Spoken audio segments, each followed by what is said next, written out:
¿Qué tal a todos y a todas? Les doy la mayor bienvenida y vamos a seguir con lo que es la evaluación inicial nefrológica. En este apartado nos vamos a enfocar en lo que serán los estudios de laboratorio, lo que pueden aparecer y lo que nos puede estar diciendo. Muy bien. Lo primero, vamos a decir al paciente de cómo hacer la recolección de la orina y con buena técnica. El primer paso va a ser que sea la primera orina del día, que tenga higiene de los genitales externos, que tenga un recipiente estéril,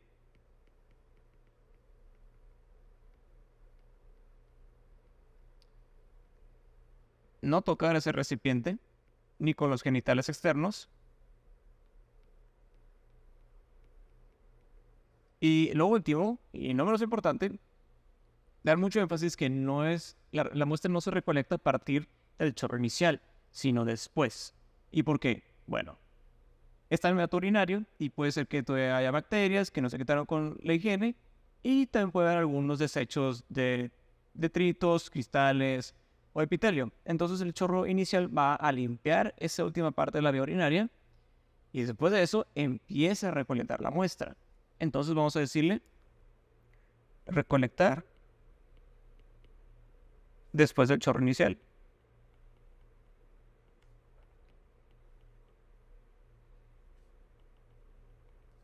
Lo siguiente va a ser el aspecto de la orina.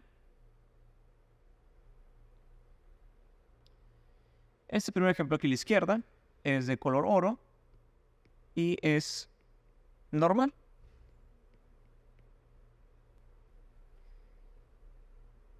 El siguiente, esto abarca lo que es una orina ya sea blanca o túrbida.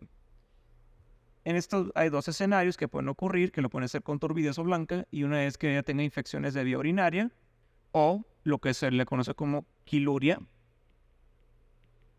Y esto se debe por una cosa, y eso es por drenaje linfático drenando en la vía urinaria o lo que es la linfa.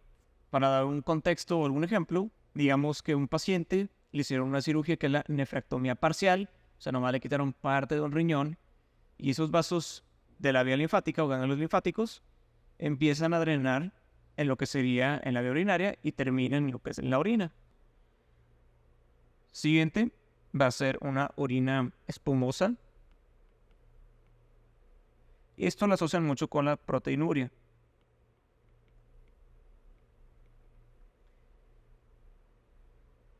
Y este va a ser una orina transparente o que esté muy diluida. Ya sea que el paciente tomó mucha agua y el riñón está quitando el exceso de volumen, o hay un padecimiento en el que el riñón no se le permite reabsorber adecuadamente el agua y se está perdiendo toda mediante la orina. Muy bien, sigamos con lo que serían los colores de la orina. En el caso de lo que si una orina se vea de color rosada, puede ser que sea que el paciente le dieron propofol o tenga cristales de ácido úrico.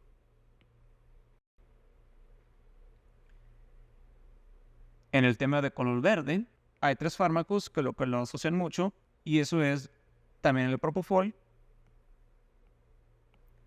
otro es el azul de metileno y la amitriptilina. Es un antidepresivo y pueden pintar la orina verde. Y en un caso, pero con menor frecuencia, sería una infección por Pseudomonas aeruginosa.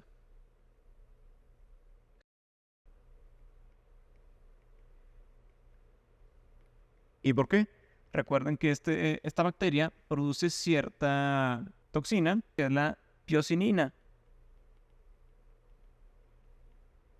Y esto es lo que pinta color verde en todas sus lesiones, incluyendo lo que sería un color verde en la vía urinaria. En el caso de una orina de color negro, puede ser causada por la hemoglobinuria,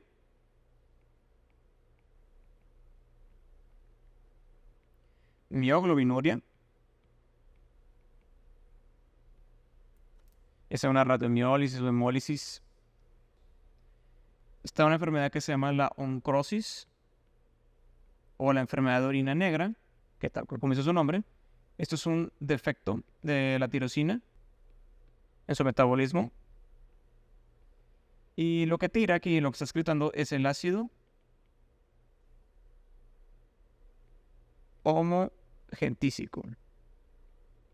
Hay otro padecimiento que de hecho es maligno y eso se le conoce como la melanuria cuando es causado por el melanoma.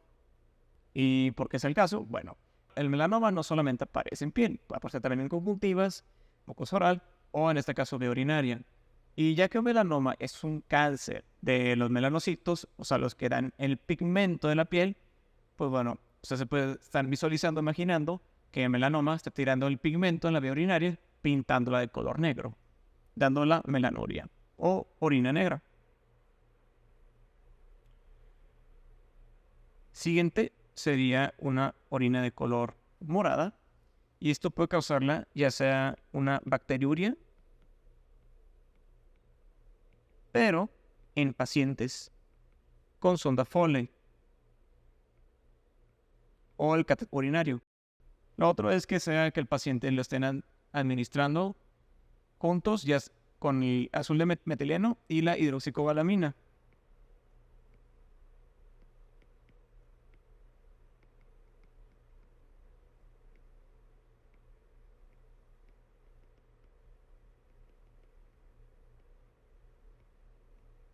Siguiente sería también algunos colores de lo que sería la hematuria macroscópica y como diagnósticos diferenciales.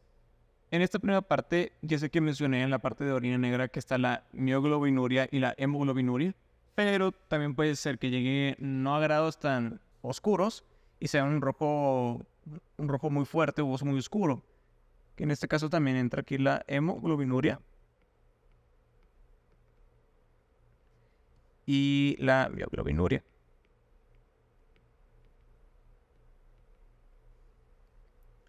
El siguiente ejemplo, un rojo vivo o colores rojizos, puede ser que sean por alguna comida que sea que pinte mucho o algún edulcorante.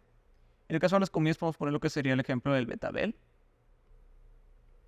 o cualquier edulcorante.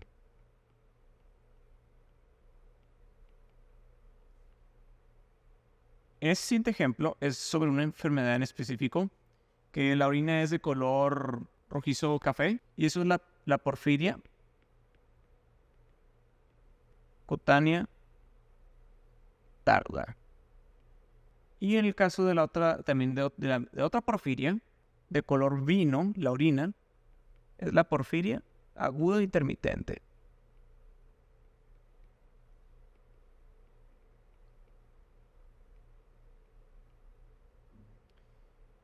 Y por último, vamos a poner algunos medicamentos que pueden también pintar lo que es la orina.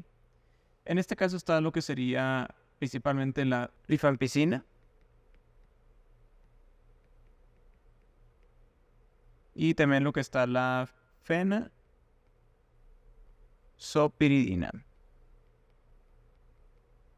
el caso de la rifampicina, bueno, son los medicamentos que son antibióticos y antituberculosos. Y en el caso de la fenazopiridina es para lo que sería la disuria o dolor al orinar en las infecciones de vías urinarias. Y bueno, por lo siguiente vamos a ver lo que son los olores de la orina. Voy a mencionar 6 ejemplos. Y el primero sería que el olor de la orina tenga miel de maple.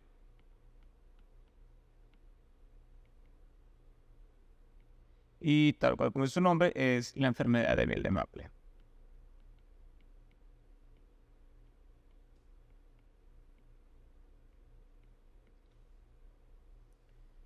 Siguiente que si la orina tiene un olor a humedad. Aquí estamos hablando de lo que es la feilcetonuria.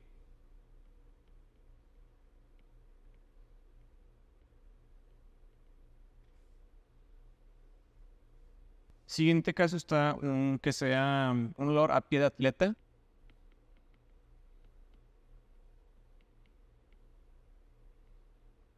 Y esto es lo que se considera como la acidemia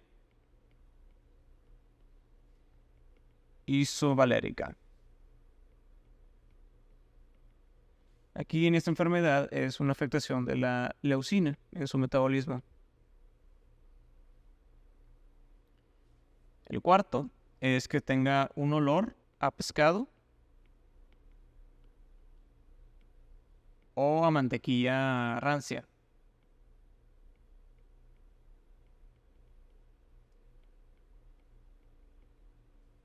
Aquí en este caso se le considera como la hipermetioninemia.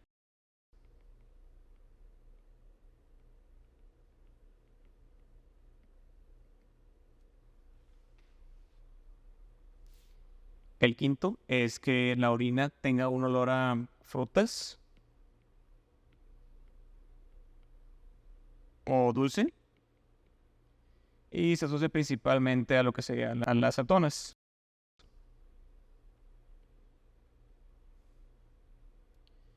Y por último, que el olor de la orina que sea penetrante, que uno no lo logra aguantar ni por nada del mundo. Y eso se con las infecciones de vías urinarias o principalmente por la producción de amonio. Siguiente vamos a hacer lo que son las tirillas reactivas y son un asesoramiento semi-cuantitativo, empezando con lo que es la gravedad específica, que esto valora principalmente lo que es el peso de la solución. En este caso es lo que es la orina, comparada con otra solución distilada, por ejemplo agua, de la misma cantidad, en relación a lo que serían los parámetros normales, es un rango. En este caso va de 1.005 a 1.030, en donde si se va a más de 0.030 se considera concentrada o muy concentrada, y en el otro espectro sería diluida. Ahora bien, existe una gran diferencia en lo que es gravedad específica y la osmolaridad urinaria. En el caso de la gravedad específica, esta valora el número y el tamaño de la partícula, ya que hay partículas muy grandes, por ejemplo la glucosa. Y en el caso de la osmolaridad urinaria, valora solamente el número de las partículas, por ejemplo urea, sodio y potasio. Entonces, si yo tengo una partícula, por ejemplo glucosa, que es muy grande de tamaño, la gravedad específica la va a considerar como si estuviera muy concentrada, la orina. Pero puede ser que la osmolaridad sea normal. Entonces por eso es un asesoramiento semi-cuantitativo. Para no irnos con la finta, si con solamente la gravedad específica, en realidad es una orina muy concentrada, muy diluida. Hay que valorar exactamente qué fue lo que se halló y qué está encontrando en esa solución. Hay para que lo tengan en cuenta. Siguiente va a ser el pH de la orina. Va normalmente de 4.5 a 8. Y bueno, hay padecimientos que pueden alterar este pH. En el caso que digamos que esté ácido, puede ser pues una acidosis metabólica y estén aventando los ácidos a la orina para poder nivelar los niveles de pH en sangre. Otra cosa que puede acidificar la orina puede ser los cristales de ácido úrico, ya que son mejores en ese medio para que se puedan crear. En el caso del otro espectro, o en el otro, lo que sería la orina alcalinizada, digamos que ustedes están perdiendo mucho bicarbonato o excretando bicarbonato. Y esto va a producir que la orina se haga alcalina.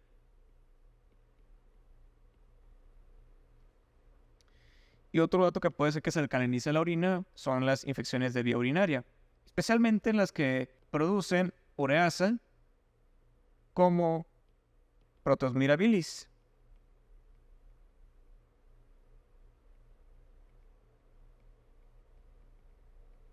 Esto alcaliniza el medio ácido de la orina. Ok. Luego está lo que es el grupo hemo y prácticamente nos está orientando o indicando que hay presencia de eritrocitos en la orina. Ahora, dije indicando. No que me esté diciendo que sí hay. Porque puede haber falsos positivos Y forzosamente tenemos que tener lo que es la microscopía por campo para ver si en realidad son eritrocitos lo que está en la orina, especialmente la microhematuria o microscópica, o puede ser que en el caso de los varones, el semen de falsos positivos.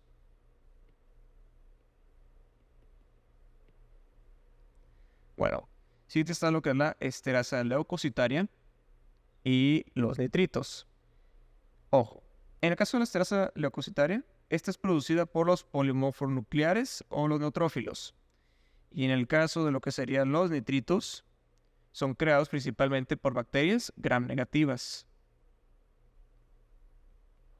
Ahora, las dos son indicativas de una infección de vía urinaria, pero no significa que la esterasa leucocitaria la produzca la bacteria o el polimorfo nuclear lo produzca el nitrito. No, hay que saber exactamente quién es quién para poder saber, porque si encuentras esterasa leucocitaria, podemos saber si en realidad es un procedimiento inflamatorio generalizado, pero si está acompañado por nitritos, ya está muy sugestivo que es una infección de vía urinaria. Más aparte de toda la sintomatología que ya mencioné con anterioridad. Muy bien.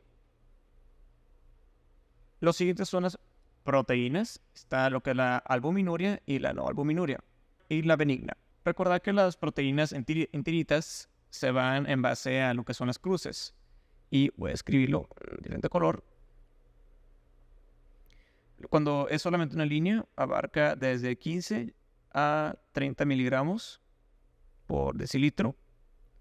Cuando es una cruz completa, va de 30 a 100 miligramos por decilitro de proteína en orina. Siguiente está lo que son dos cruces, que va de 100 a 300.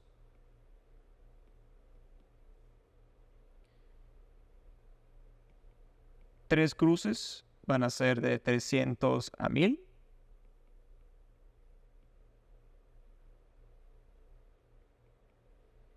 Y por último, lo que serían las cuatro cruces van a ser arriba de 1000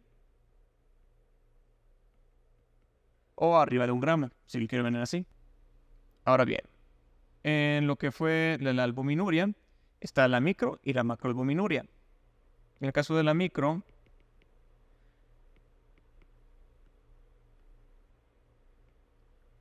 esto va de 30 a 300 miligramos por decilitro.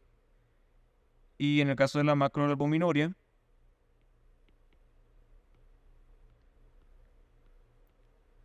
va arriba de 300 miligramos por decilitro. Ahora, ¿y qué importancia tiene lo que es la albúmina aquí? Bueno, existen dos padecimientos que los nefrólogos o las nefropatías tenemos que tener en cuenta como factor de riesgo o como posible daño al riñón, y eso es la diabetes mellitus y la hipertensión arterial sistémica. Estos dos padecimientos dan lo que es la micro y la macroalbuminuria por sus lesiones en el parénquima renal. Y tener mucho cuidado con la macro, ya que puede eventualmente y con rapidez irse a síndrome nefrótico. Y obviamente con todas las complicaciones, que es la pérdida de proteínas, dando mucho edema, y hablo desde pulmones y obviamente en todos los tegumentos. Y esto es muy malo. Y bueno, en el caso que hubiera proteinuria de origen no albúmina, esto se tiene que hacer con una prueba con el uso del ácido sulfosalicílico.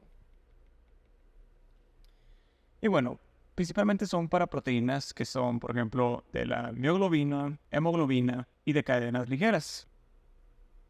En el caso de la hemoglobina, vamos a pensar lo que sería una hemólisis. La mioglobina, en el caso de una radiomiólisis.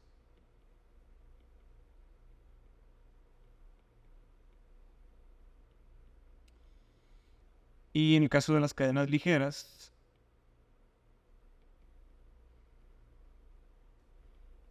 en el caso, por ejemplo, que sería el mieloma múltiple, están las que son las de Baines-Jones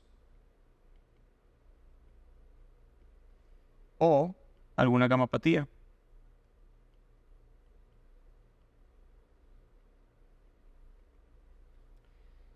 Siguiente está lo que sería la proteinuria benigna, que es una proteinuria aislada, y por criterio de cantidad es menor a 3.5 gramos en 24 horas.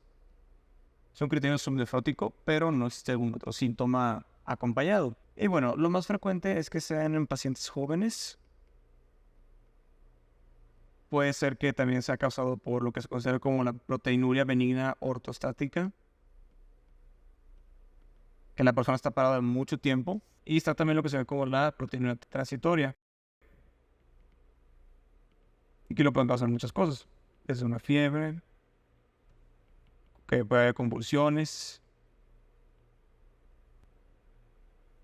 ejercicio extenuante,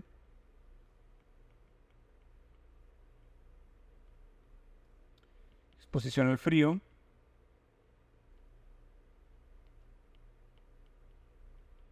o sea, frío de temperaturas muy bajas. Y puede ser también que en el caso de que las mujeres, el flujo vaginal le indique que haya proteinuria.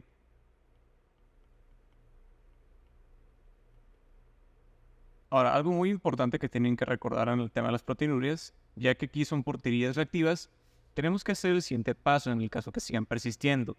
Y eso va a ser mediante la recolección de 24 horas.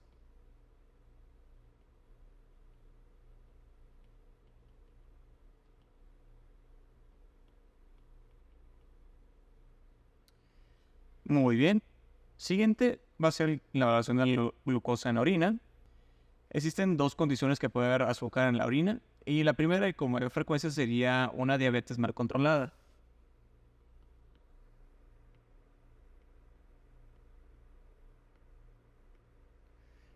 ¿Y a qué se debe esto? Bueno, recordar que cuando la azúcar sérica es mayor a 180 miligramos por decilitro, esto ya empieza a romper la cantidad de azúcar que el túbulo proximal puede reabsorber. Entonces, veamos aquí que dibujo aquí el azúcar. Llega al glomérulo, se filtra, y aquí debería normalmente se reabsorbe aquí el 98% mediante los canales de SGLT2. Son contrasportador con sodio también. Ahora, en caso que llegue a cifras de mayor a 180, esto se empieza a sobresaturar y ya los canales no pueden reabsorber la cantidad de azúcar adecuada. Entonces, esto se empieza a perder y se va a todos los túbulos y llega al colector y se elimina por orina, dando la glucosuria. En dado caso que la glucosa sérica sea normal,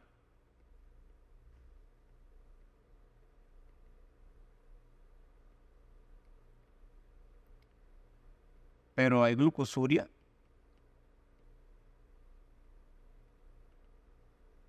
hay que pensar en una posible tubulopatía proximal especialmente. Y se acompañaría de otras afectaciones de otros electrolitos, por ejemplo, aumento de fósforo, entre otras manifestaciones. No solamente aparece aislada. Y bueno, esas son las patologías. Y existe una condición en donde no es por enfermedad, sino por un medicamento, y eso es mediante los inhibidores de SGLT2,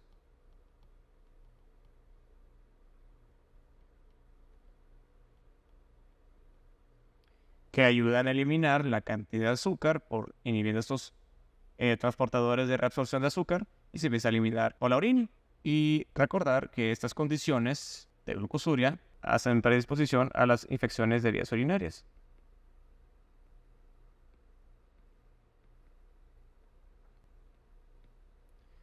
Entonces, digamos, en el caso que tienes un paciente diabético, tú le das un SGLT2 y obviamente está causando glucosuria. Y si tiene infecciones de vía urinaria repetitivas, pues muy probablemente sea el medicamento que esté causando esta predisposición por las infecciones. Ahora entraremos en el siguiente apartado, que sería la sedimentación urinaria. Empezando con las células rojas, está lo que es la hematuria microscópica. Y por criterio, hay dos referencias y dos bibliografías que comentan que ya sea mayor a 2 células por campo o mayor a 3 células por campo. Esto creo que va a depender más de los laboratorios. Sería con muy bajas probabilidades que obtengan ya sea 2 o 3 por campo. O probablemente la hematología microscópica venga ya con 6 eritrocitos, o si no es que ya 10. Siguiente está lo que es saber si es de origen glomerular o no. En el caso cuando es glomerular, tenemos que abarcar ciertos criterios. En medicina interna tenemos ciertos porcentajes. Están los que son los eritrocitos dismórficos, o sea, que están aberrantes de forma y que abarquen mayor al 10% y que tengan acantocitos mayor al 5%. Miren rápidamente aquí a la derecha. Otra vez aquí el tema del glomérulo y parte del túbulo proximal. Y si hacemos un zoom en este apartado de aquí, digamos que hay aumento de permeabilidad de lo que sería el glomérulo. Y el eritrocito está aquí. Y digamos que está un espacio muy pequeño y trata de pasar por aquí. Obviamente, este pequeño espacio va a destruir la membrana lipídica del eritrocito, causándolo la dismorfia. Así se van a ver. Es por eso que diferencia entre origen glomerular o no. Y también recordar que este tipo de afectaciones se acompañan también de la proteinuria.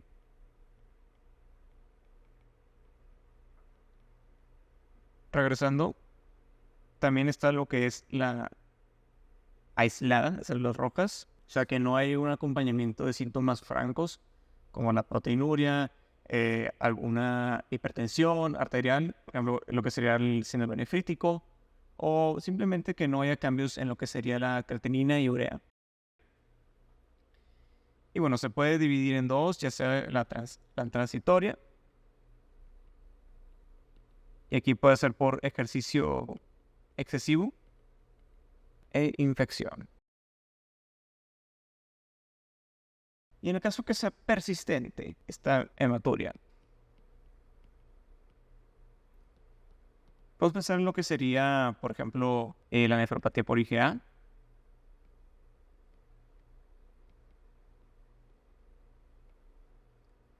O el síndrome de Alport.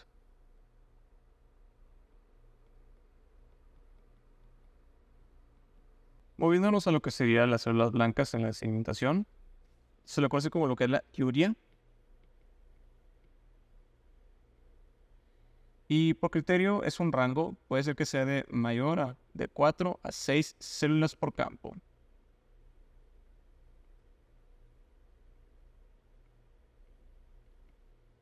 Y bueno, ¿de qué nos está hablando este parámetro? Simplemente inflamación de la vía urinaria. Y puede ser que sea una inflamación estéril o no estéril. En el caso de la estéril, podemos pensar en una posible litiasis en cualquier parte de la vía, la nefritis intersticial aguda, y también puede ser que sea la tuberculosis renal. Y en el caso de la no estéril, pues prácticamente es una infección de vía urinaria y obviamente está acompañada con la presencia de bacterias, de nitritos, estrés salopositaria y toda la sintomatología, por ejemplo, insuria, poliacuria, entre otras manifestaciones, dependiendo del nivel, que si son vías urinarias bajas o altas. Un comentario acerca de la nefritis intersticial aguda es que esta se acompaña en un 10 al 15%, es muy poco frecuente, lo que son eosinófilos en orina.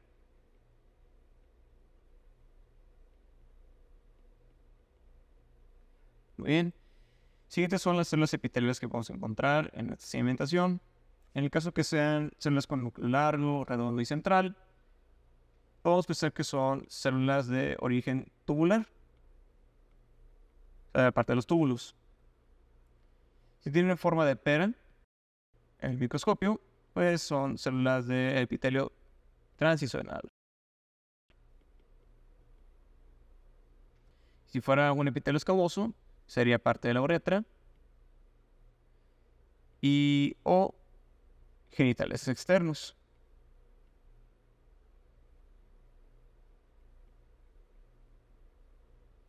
Ahora vamos a pasar a lo que sería la valoración de los cilindros. Empezando con los cilindros hialinos. Están compuestos por unas mucoproteínas en su matriz celular que se llaman Tam Horsfall.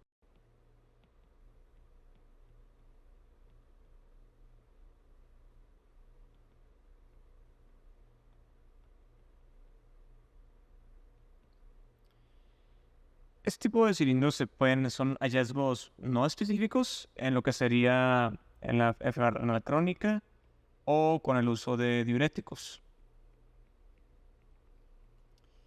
Pero también se pueden hallar en pacientes sanos que ya se deshidrataron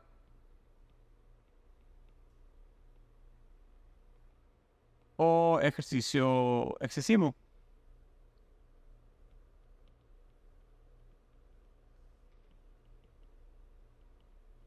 Siguiente están los que son los cilindros granulares. Y bueno, ¿qué indican estos? Indican principalmente lo que es la estasis de la nefrona.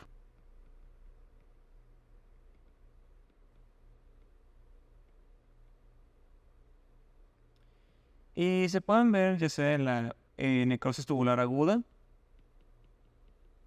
en alguna glomerulonefritis,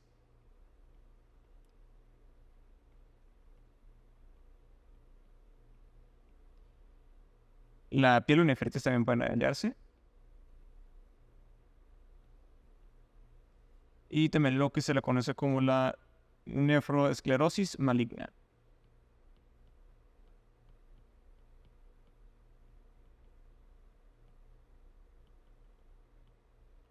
Hay una subdivisión de estos granulares que sería el granulal sucio, o como le dicen en inglés, muddy brown cast. Este sí es específico para la necrosis tubular aguda.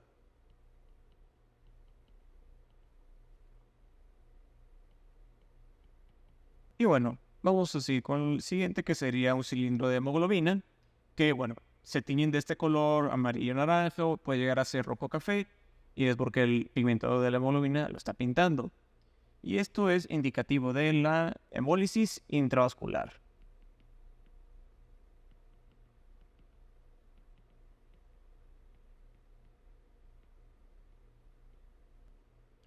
También están los cilindros de células rojas, que se ven de esta manera, tiene ese pigmento color verdecito. Y bueno, aquí son indicativos de lo que sería una glomerulonefritis,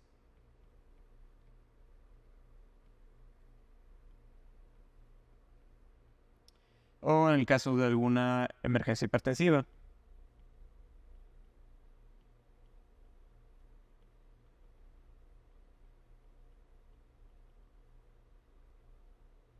Luego están los cilindros de células blancas. Sus interpretaciones son las siguientes, que es muy fuerte indicativo de la pielonefritis.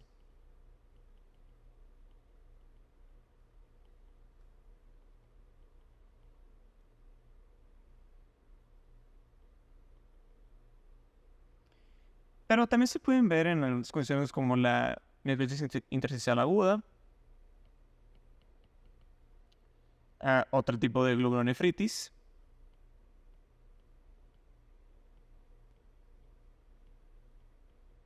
Y algo muy importante sería también aquí el rechazo de trasplante.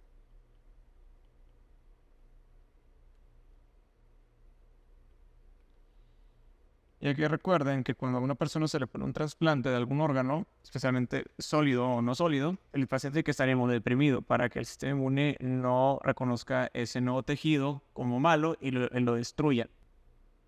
Siguiente está lo que serían los cilindros grasosos, o los fatty casts, como le dicen en inglés. En la microscopía se pueden ver como los cuerpos ovales grasosos.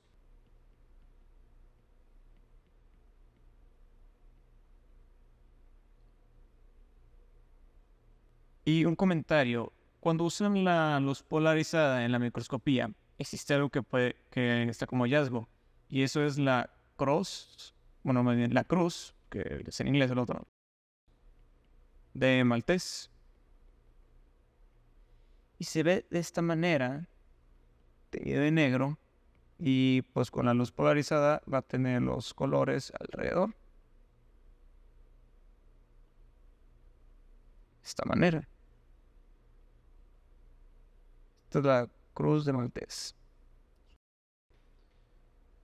Y bueno, ¿cuál es su interpretación? Esto sí se lo tienen que saber porque se lo pueden preguntar en cualquier tipo de examen. Y eso es el síndrome nefrótico. No se les va a olvidar esto. Siguiente están los que son los cilindros de cera. Tienen esta morfología dismórfica, se ve como si estuviera todo compactado. ¿Y qué podemos interpretar de esto? Que también puede ser una estasis renal. Recuerden que el granulal dije de nefrona, y esta sí es de renal. Es un hallazgo no específico.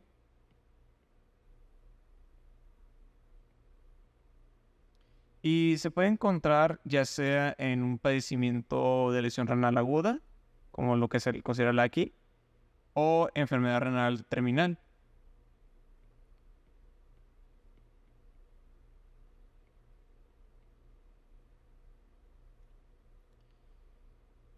Bien, sí están los que son los epiteliales, que bueno, aquí su interpretación ya sea que puede ser una misma glomerulonefritis,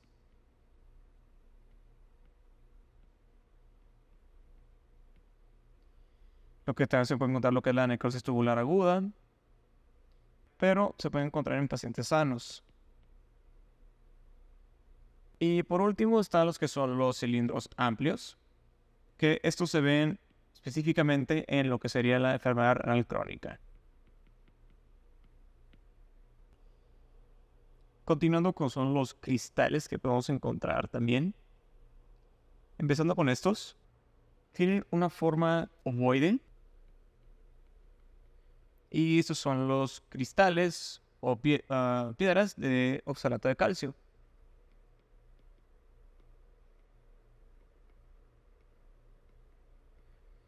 Con esos colores se ven en la luz polarizada y se asocian con lo que sería una nefrolitiasis. Puede ser también que se encuentren lo que sería en la ingesta de este alcohol tóxico, que es el etilenglicol. Y también en caso que sea absorción excesiva de oxalato.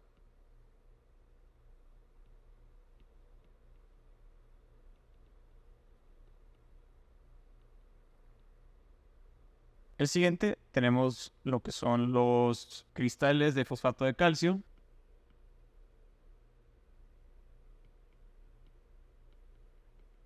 Que también son prismas largas o largos.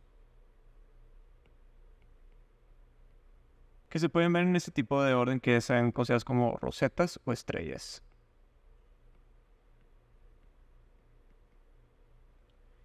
Y se asocia en nefrolitiasis también. En el caso de este tipo de nefrolitiasis son pacientes que tienen defecto en la acidificación de la orina.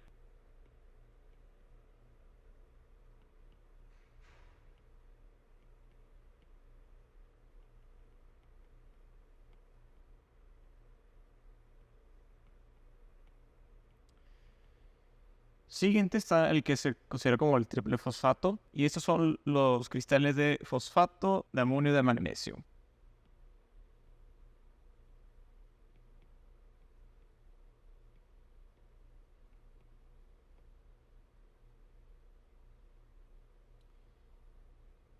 Y tiene una forma de tipo de cofre.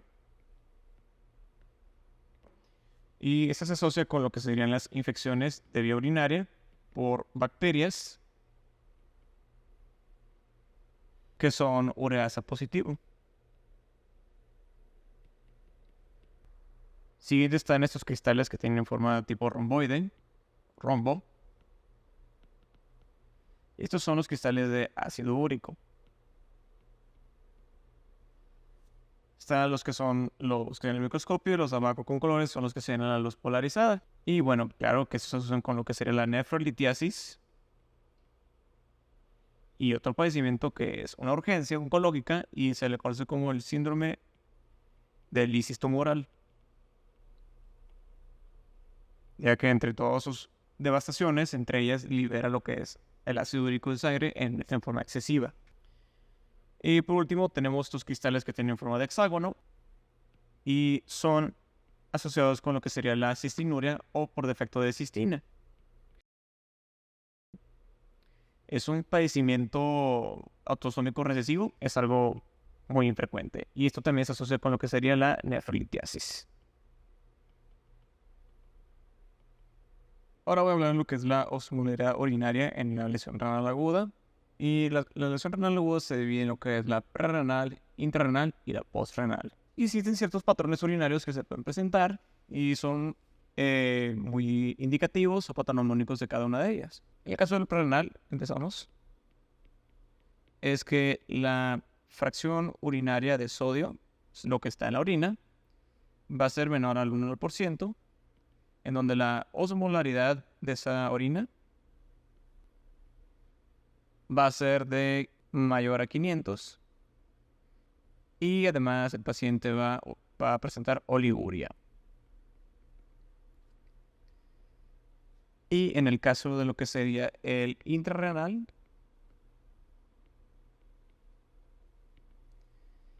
una fracción de sodio del mayor a entre el 2 al 3% con una osmolaridad menor a 350 y también presentan con oliguria.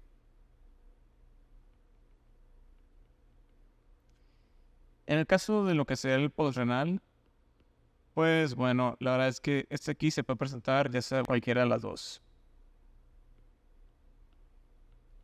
Este no tiene un patrón específico como la prerrenal y la intrarrenal.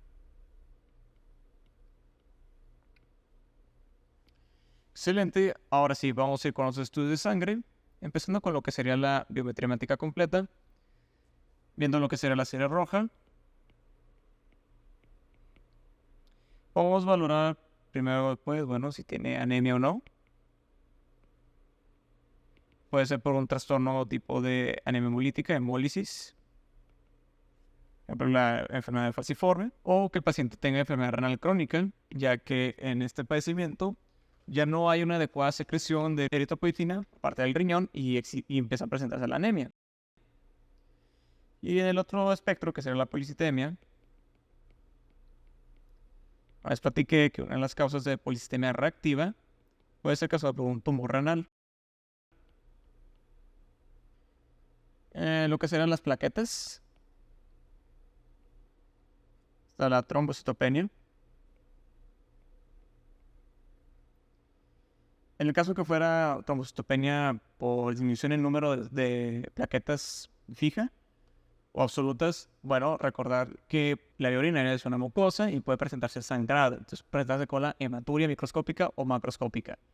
Pero también puede ser que exista el padecimiento de las microangiopatías que consumen las plaquetas produciendo trombos y pueden afectar también lo que es el parénquima renal. Y bueno, está también que si están normales o no. Había mencionado que los síntomas urémicos es que afecta la agregación plaquetaria. Entonces, no es que el número está afectado, simplemente la función de las plaquetas está afectada o deficiente. Y si está la trombocitosis, que es aumento del número de plaquetas, bueno, puede ser que en padecimientos ya así todo integrado está lo que es la púrpura de Phenytoin, que puede ser que en la biometría pueda aparecer trombocitosis o plaquetas normales. Y en el caso de lo que sería la serie blanca, los leucos, bueno, pues si pensamos que hay una leucocitosis y además se acompaña de fiebre, malestar general, entrando en estado de sepsis, un tipo de shock séptico puede estar cayendo, haya tenido disuria, lo tenga, polianquiuria y claro, y el Giordano positivo, pues probablemente no está hablando mucho de lo que sería la pielonefritis. Ahora con el perfil bioquímico, claro, lo primero sería pues valorar la creatinina y urea. Pero saber tratar de diferenciar si es agudo o está agudizada crónica. Y bueno, pues recuerden que si es agudo el cambio, pues va a entrar el paciente de síndrome urémico instantáneamente. En cambio, el crónico, los pacientes se adaptan a estos aumentos de niveles de creatinina y urea en sangre. Entonces, por ello, puede ser que simplemente tenga solamente ozotemia y no síndrome urémico, sino que ocurra, a menos que haya un estímulo añadido que agudice la cronicidad. Y preferiblemente a veces es bueno tener una referencia de una creatinina pasada, porque la creatinina que tú puedes sacar en este momento no te puede dar indicios si en realidad está agudizada o está crónico agudizada. Siguiente sería la glucosa. Aquí pues vamos a ver si está con la hiperglucemia. lo que sería un factor de riesgo porque pues, pacientes diabéticos hacen las nefropatías diabéticas y además que existe el estado proinflamatorio de todo lo que es la glucosa, especialmente cuando está arriba de 180 miligramos por decilitro. Otro dato serían las proteínas. Saber si tiene la hiperproteinemia, aumento de proteínas en sangre. Como lo había mencionado, que puede ser por la radiomiólisis, que está la mioglobina ahí flotando por todo el tracto de vasos sanguíneos, o que sea una gamapatía o el mismo mieloma múltiple, y van a afectar la función renal. Otros serían los lípidos. Dos contextos aquí, ya sea que tenga un riesgo cardiovascular, que el paciente entre el síndrome metabólico, y obviamente está lo que es el síndrome cardiorrenal, que se afecta el corazón, se afecta el riñón.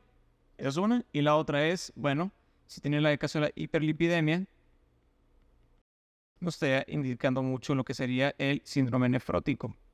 Es un criterio. Siguiente está lo que es la bilirrubina. Y recordar que se divide en la indirecta y directa. En el caso de la indirecta, pues podemos pensar que es una afectación de la hemólisis, que es esto de los eritrocitos, o afectación de la función hepática. Porque la directa abarca principalmente lo que sería la estasis biliar. Entonces también recuerden que está el síndrome hepatorrenal, que si se afecta a las funciones del hígado como secreción de proteínas, eventualmente va a afectar el riñón. Otras pruebas de la ACT y ALT, que abarcan lo que son las pruebas de función hepática, y también lo que sería la GGT, si en realidad estamos hablando de una afectación directamente de lo que sería afectación biliar. Y por supuesto lo que serán los electrolitos. Aquí abarcamos el sodio, el potasio, calcio, también lo que sería el fósforo y el magnesio.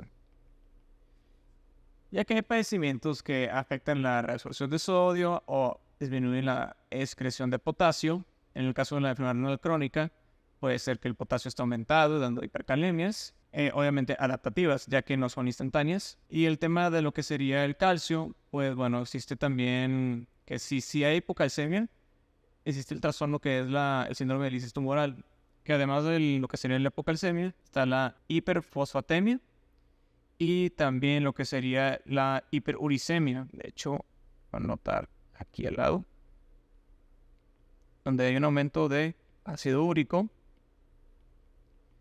Y no estoy hablando mucho de lo que sería un síndrome de lisis tumoral, para que lo tengan en cuenta.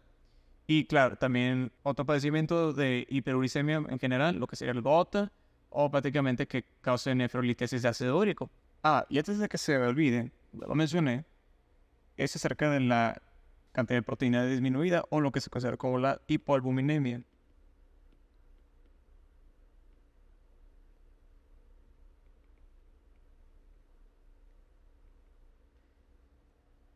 Ya que como lo he mencionado, es la que mantiene la presión colodosmótica del espacio extravascular de los vasos sanguíneos. Y recordar que esto podemos dar un énfasis en lo que está como la función del hígado, porque es donde viene la gran medida de la producción de albúmina, o que el riñón lo esté tirando mucho por una condición, y eso es también otro criterio para el síndrome nefrótico.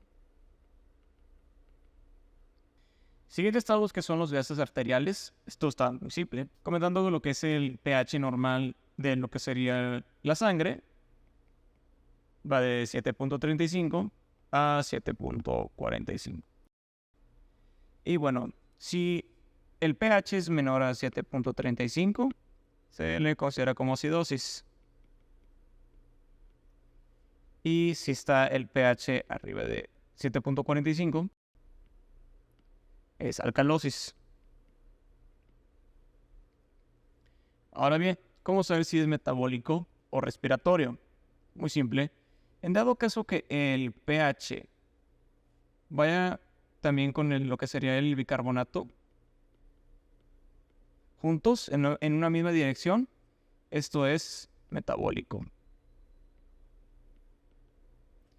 Y si el pH y lo que sería el PCO2 se dirigen en dirección opuesta, esto es respiratorio.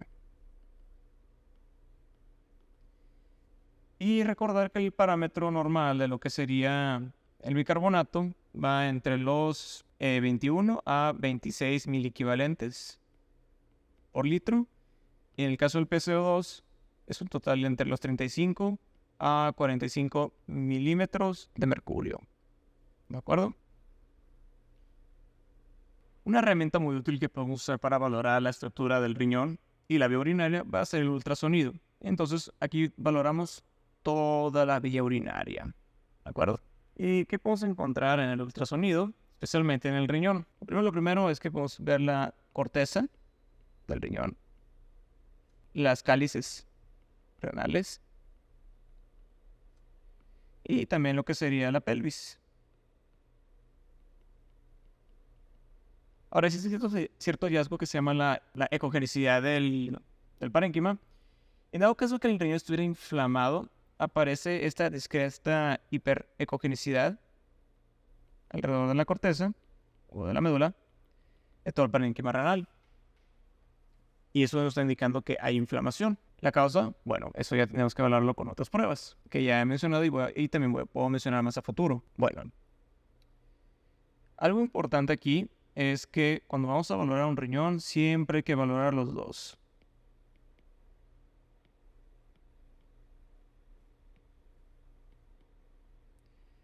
En dado caso que el paciente solo tenga un riñón, se le conoce como pacientes monorrenos. Esto es desde el nacimiento. Si ustedes tienen curiosidad si tienen los dos riñones, pues háganse un ultrasonido de vías urinarias. Siguiente va a ser lo que sería el tamaño de los riñones. Dado caso que estuviera aumentado tamaño, uno de ellos, pues puede estar hablando que está compensando la función de su riñón hermano, ya que el otro no está produciendo la orina suficiente o no filtra adecuadamente, y el otro riñón es el que está compensando y para que nuestro cuerpo pueda eliminar los desechos metabólicos. En dado caso que estuviera pequeño, digamos que solo fuera aquí unilateral, o sea, solo un riñón, podemos pensar en una posible estenosis arterial.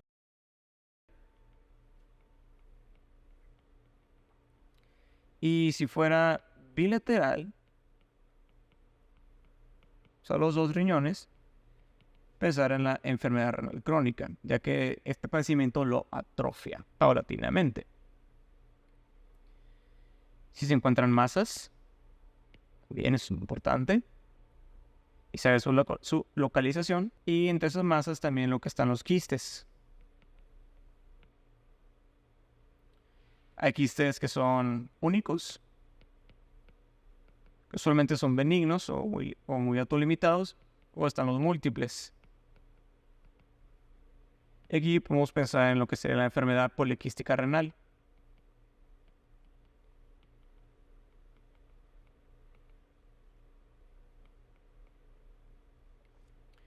Y bueno, ¿qué otros hallazgos podemos encontrar en el ultrasonido? Bueno, si ustedes recuerdan que existe un cierto apartado del ultrasonido que es el ecodoppler. Pones el transductor en cierto segmento y ya sé que si se ve de color rojo es que está aumentando el flujo sanguíneo o hay aumento de permeabilidad capilar, o lo contrario, que esté azul y esté disminuido, ya sea por alguna microangiopatía o alguna isquemia en esa área del parénquima. Otro hallazgo, lo voy a poner color morado, sería pues la litiasis que se ponen aquí en la pelvis renal, y recordar que los litos pues producen lo que es la sombra acústica. Comparación a una masa biológica sólida que no lo hace. Y también recuerden que las masas que se pueden presentar, digamos aquí, hay que ponerles también el ecodoppler encima para saber si tiene flujo sanguíneo no. Porque recuerden que los tumores producen la angiogénesis para poder alimentarse. Otros estudios de imágenes que podemos utilizar para valorar la vía urinaria, bueno, pues podemos usar la que es la radiografía de abdomen. Y la única función que podemos darle provecho a este tipo de cosas en relación a la evaluación de la vía urinaria, pues hace más que nada las litiasis. Pero un problema, existe una limitación, y eso es que ciertos litos que son radiolúcidos, o sea, se ven negros, y hay unos que son radiopacos, que se ven blancos. En el caso, poner el ejemplo de lo que sería el radiopaco y radiolúcido, que es en el radiopaco, es por ejemplo, los de oxalato de calcio.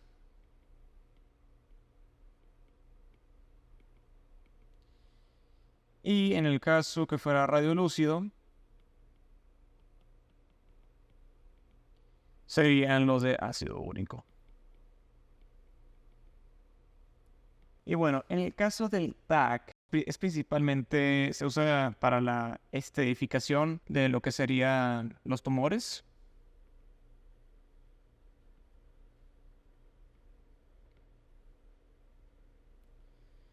Ya sea que estén aquí o estén acá, estén abarcando toda la suprarrenal también, o se estén yendo a otro lado. O en el otro caso, que veamos también lo que es la hidronefrosis o pielo.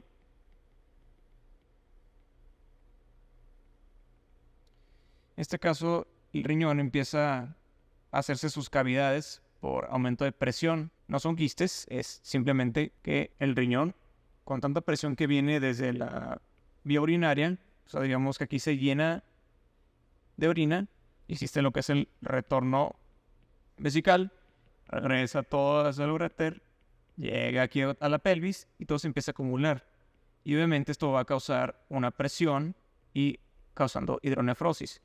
Y eventualmente puede causar lo que sería la hidronefrosis, que es la infección o contenido purulento.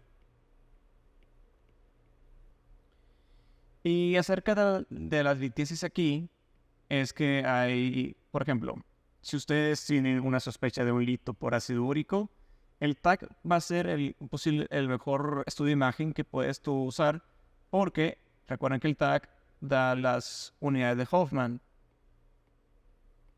poner como UH, y en el caso del ácido úrico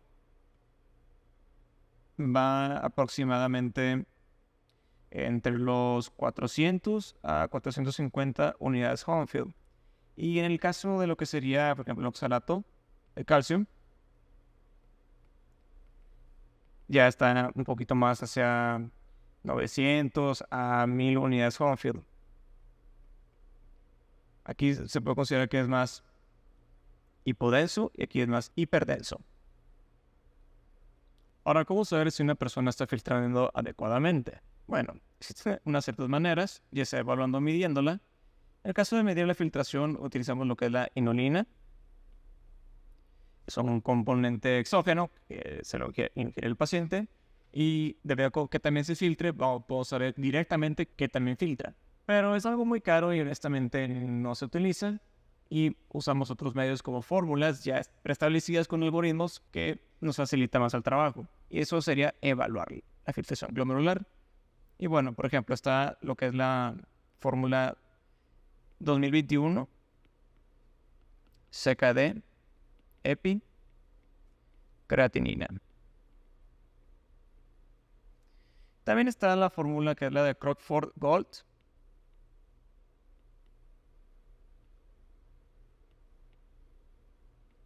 Pero a mi experiencia personal y lo que me han enseñado es que pues utilicemos esta y yo la verdad es que sí, prefiero utilizar esta. Se facilita mucho y no hay problema. Ahora, ¿y qué es lo normal de filtración glomerular? Lo normal es que vaya de 125 a 135 mililitros por minuto por metro cuadrado. Y bueno, ¿y qué se considera el límite normal? El límite normal es mayor o igual a 90 milímetros por minuto por metro cuadrado. Y en dado caso que ustedes digan, ¿y cuándo se considera insuficiente? Cuando sea menor a 60 mililitros por minuto por metro cuadrado. Ahora vamos a ir con el tema de el tema de las biopsias. Hay que saber sus indicaciones y contraindicaciones. Ahora bien, en el caso de las indicaciones, vamos a empezar desde aquí. Todo paciente con ya sea síndrome nefrótico o nefrítico,